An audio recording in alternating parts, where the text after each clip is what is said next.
Daddy, have a good day. That day, I sent my husband off with a smile, as usual, to go mountain climbing, a hobby of his, with our 4-year-old daughter. However, he slipped off a cliff and went missing. Bad weather hindered the search efforts, which were eventually called off, and his survival was deemed hopeless. Both my daughter and I were engulfed in sorrow, but time continued to flow, and before we knew it, 2 years had passed. Reaching my limit of waiting for my husband, I decided to move when our daughter started elementary school. And on the first day of elementary school, I saw it. There he was, my husband, looking happy in a photo with an unfamiliar woman and child.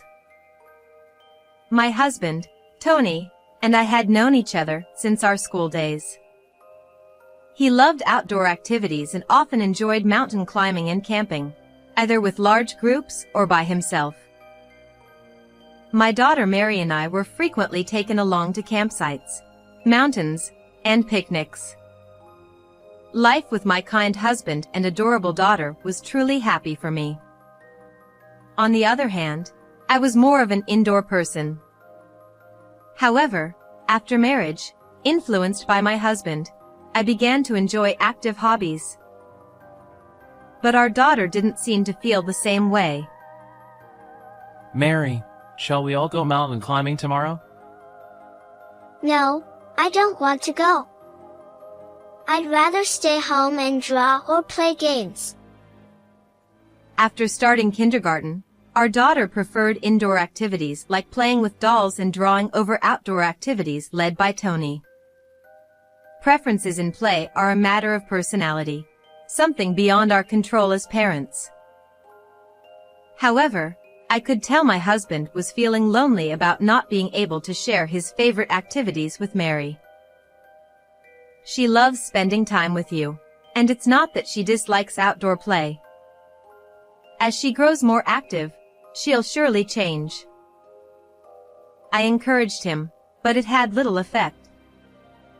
Gradually, he spent less time with the family, and even on holidays, he would go out alone or with friends to enjoy his hobbies.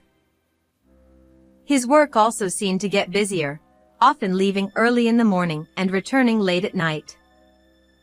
In hindsight, perhaps those were signs of the impending tragedy. I'm heading out. I'm going to try a deeper part today.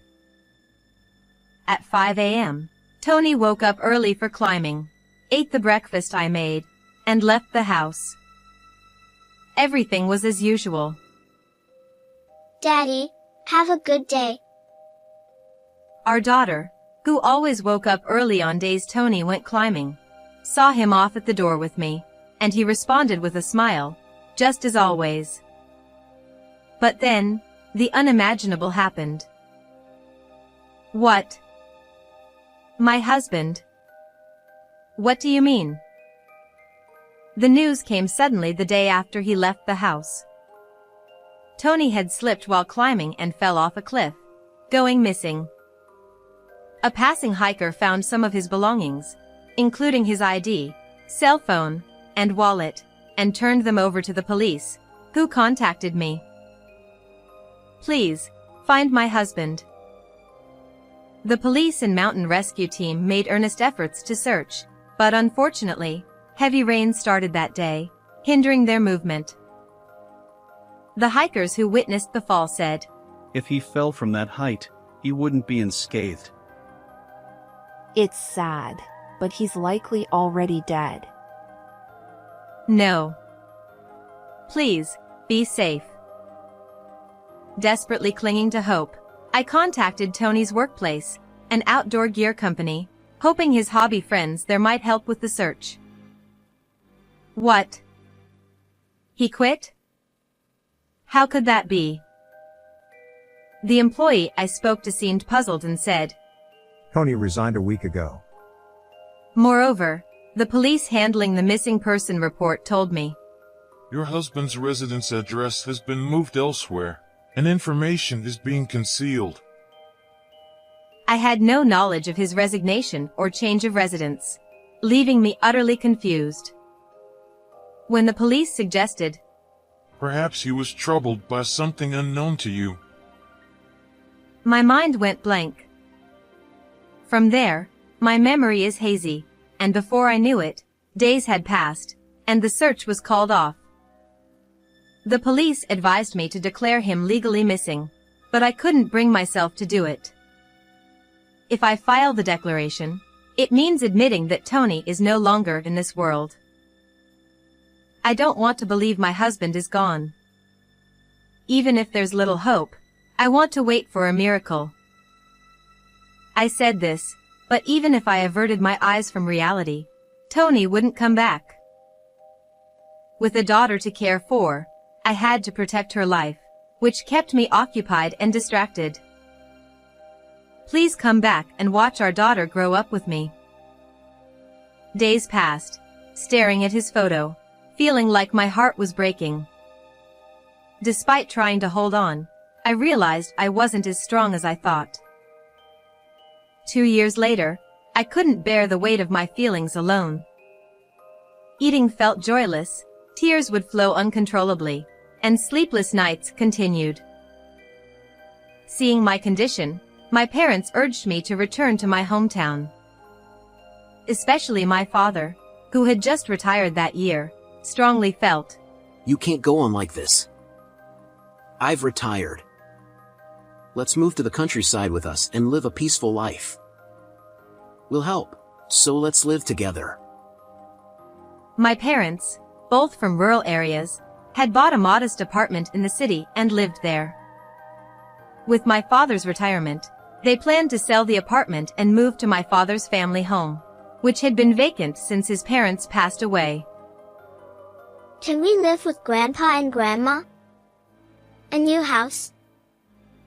Seeing my daughter's eyes light up, I realized that I wasn't the only one suffering from the loss.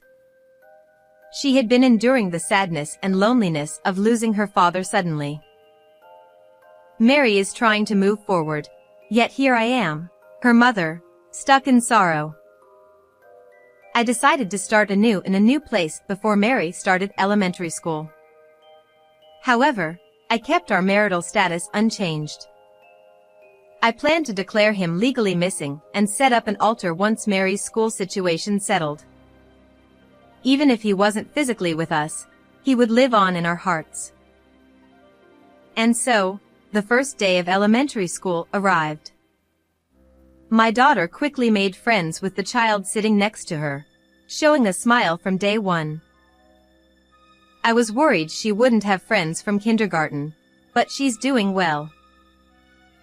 After the class meeting, most parents and children were still around, taking photos and exchanging contact information. I was about to take a photo with my daughter near the main entrance when I saw it. What? A bolt from the blue. I couldn't take my eyes off the family taking a photo a few feet away. In front of the school building, holding a woman and child with a happy smile, was my supposedly deceased husband, Tony. Mom? Oh, let's take a photo over by the flowers instead. I hurriedly led Mary away from the main entrance. They didn't seem to notice us, but despite longing to see him, I couldn't call out. A look-alike. No, that can't be.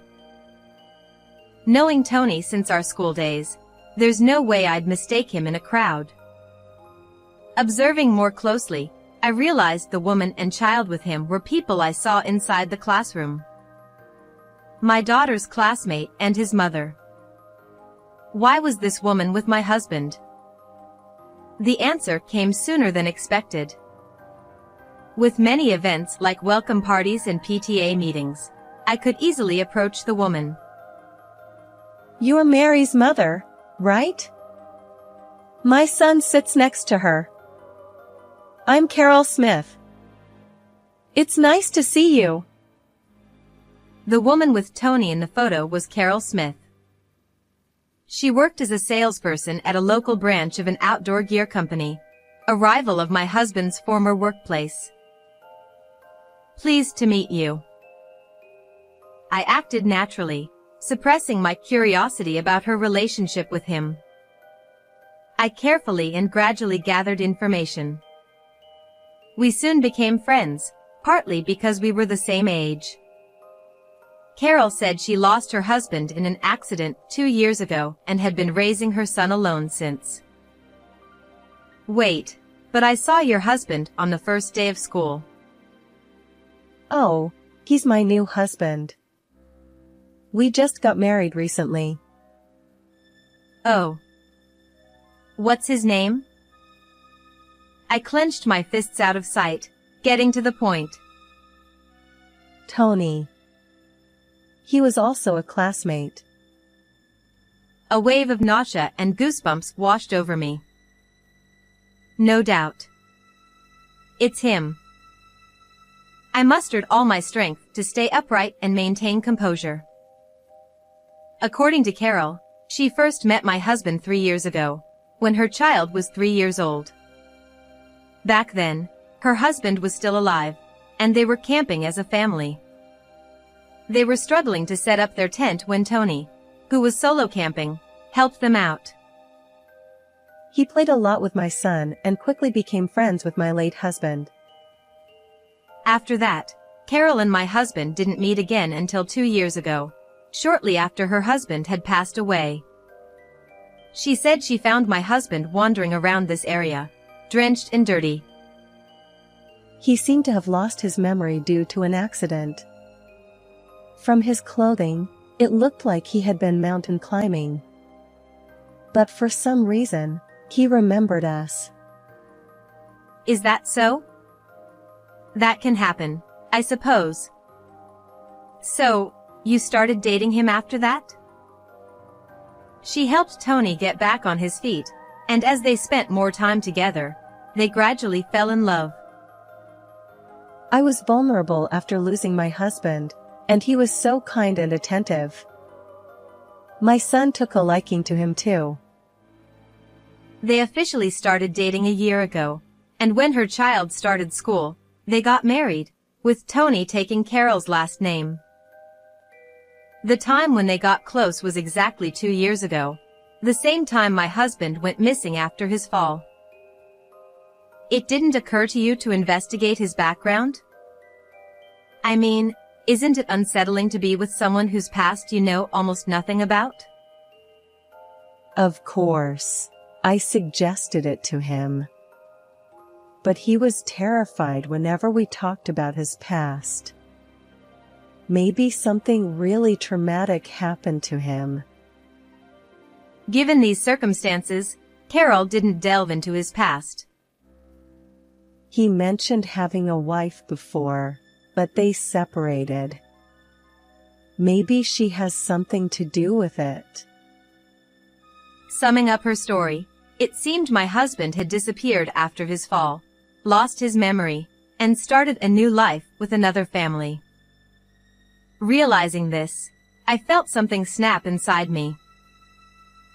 How can I accept this? Driven by anger, I couldn't stay still any longer. I grabbed Carol's arm and started walking. What? What's happening? Ignoring her confusion, I headed straight to the county clerk's office. There, I obtained our marriage certificate and thrust it at Carol. Sorry for the suddenness. But please, I need to know if you're on my side or not. I saw her hands tremble as she held the paper. She likely had no idea about the truth until I gave her that document. This can't be. Then Her face paled, and tears welled up in her eyes. Learning something like this so abruptly and realizing she was unknowingly part of an affair, her reaction was understandable. However, after a moment, Carol wiped her tears and looked at me firmly. I want to know the truth too. I'll do whatever it takes to help.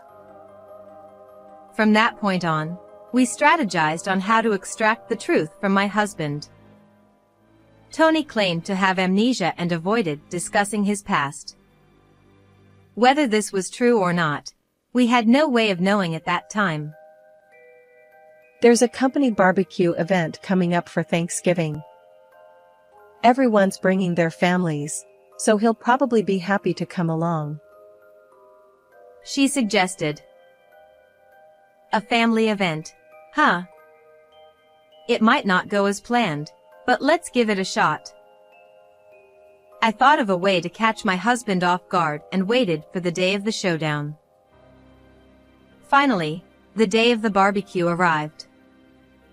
As expected, Tony came to the event with Carol and her son. I want you to meet a friend.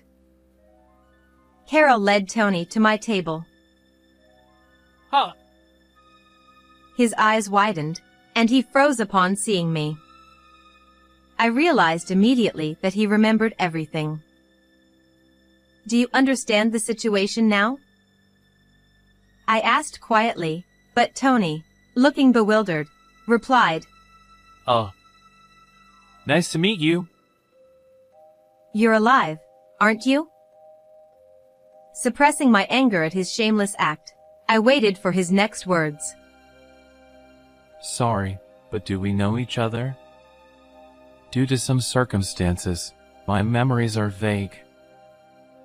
He began explaining about the accident 2 years ago, claiming the trauma made him lose most of his memories from before.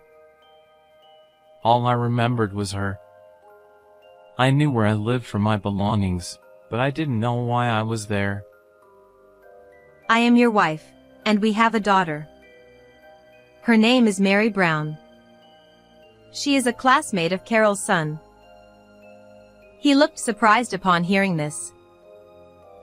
But, even if you say that, I can't remember. I've started a new life with Carol and her son. I can't disrupt that now. I don't care about your excuses. Legally, I am still your wife. Do you need to see proof? Showing him a copy of our marriage certificate, which I had also given to Carol, Tony turned his face away. Even so, I don't want to ruin my current happiness. I'm truly sorry, but please divorce me. I can't take responsibility for you or your daughter. He looked down as he spoke, seemingly feeling guilty. However, whether he was genuinely suffering from amnesia or just avoiding responsibility, I couldn't tell at that point. Can we stop this? It's not good to talk about this in front of the kids. Finally, he glanced at Carol's son, trying to avoid the conversation. Not yet. I can't lose my temper yet. Just a little longer. As I took deep breaths to calm my anger, help arrived at the perfect moment. Oh, Daddy. Daddy. Huh. My daughter, who had been away with my father to explore the stalls, returned. She ran towards her father, whom she hadn't seen in 2 years, but Tony was fixated on my father instead. Executive! I didn't miss that word. I stifled my urge to cheer but couldn't help but smile. My husband noticed my expression and hastily covered his mouth, but it was too late to hide anything. It's been a while, Tony. I'm glad you remember me. My father, William Johnson, had been an executive at the outdoor gear company where my husband used to work. He retired recently but maintained connections with many of his former colleagues and competitors. We were invited to this event by the CEO of a rival company who had connections with our family.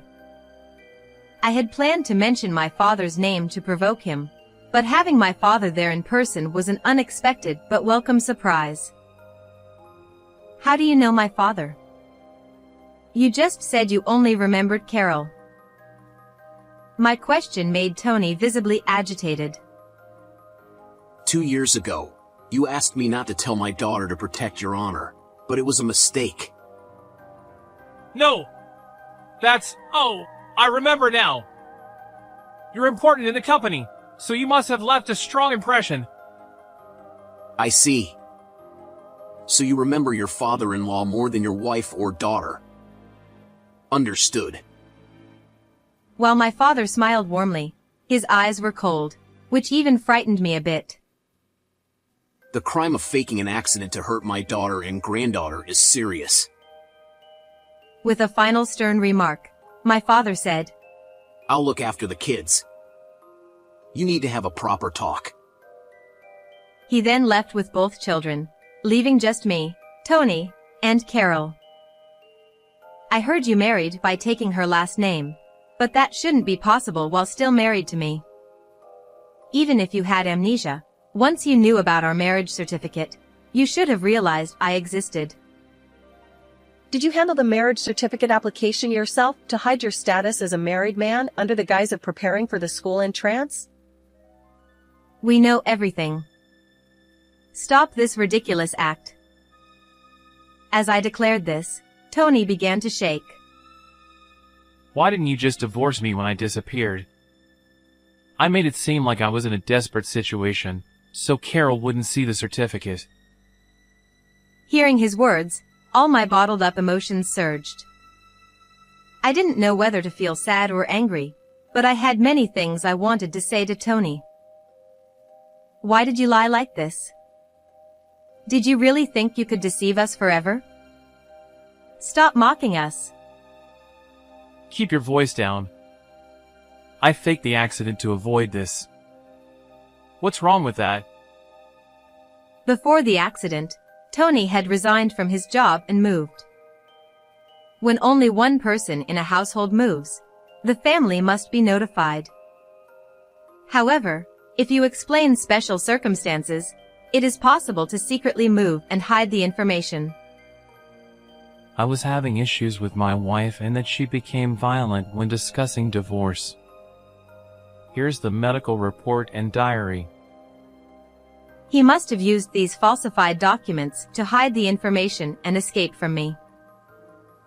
You and Mary are at fault. You enjoyed my hobbies at first, but then you distanced yourselves. I felt neglected by my family. What? You're leaving us for that? He said he met Carol's family when he couldn't enjoy his hobbies with us anymore. Her family seemed to fit his ideal. I always wanted a son, and I wanted to go camping frequently with my family. You didn't fulfill that. Tony, do you realize what you're saying? I do. When I heard about your husband's death, I had to see you. I wanted the ideal wife and son. His selfish reasoning left both Carol and me speechless.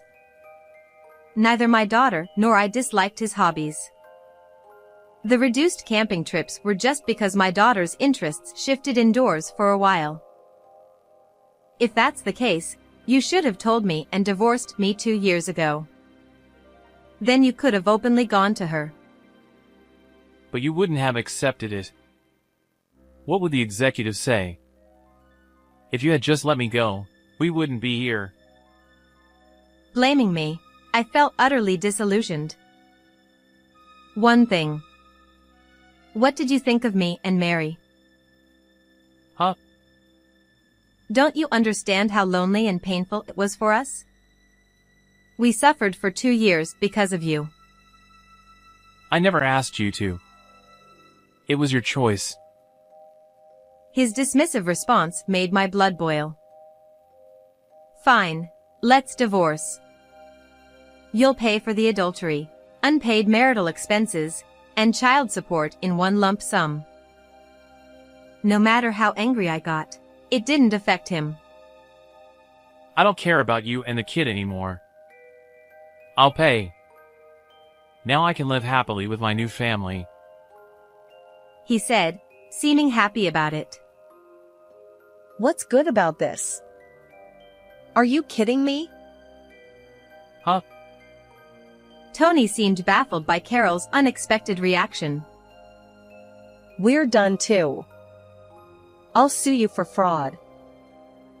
Wait, why? We can be a real couple now. He genuinely seemed confused, watching Carol's angry expression.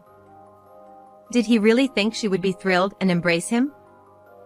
Carol and Tony had a small wedding and engagement party. She paid for everything, including his living expenses after losing his job and memory. You lied and took her money. That's fraud. I muttered, making Tony turn pale. Wait! I gave up everything to be with you. I love you. Life with a child is hard alone. I'll find a new job soon. Don't speak. Don't talk about my son. I'm not desperate enough to rely on a man who betrayed his family. Carol's angry shouts made me feel sorry for her. Hey, you won't abandon me, right? You were lonely, right? Mary. Mary too. Stop. Don't say her name. You have no right. At my scolding, he flinched and looked sadly at me. A face I once loved now only irritated me. Let the authorities handle this. Enjoy your hobbies alone. You're good at that. Amidst the bustling barbecue, no one seemed to notice our conversation. To others, we probably looked like happy people enjoying the event. Tony ended up paying me $100,000, including alimony, marital expenses, and child support. Carol sued him for fraud, resulting in a 2-year prison sentence. He paid me everything before his incarceration, with the remaining amount to be paid in installments after his release.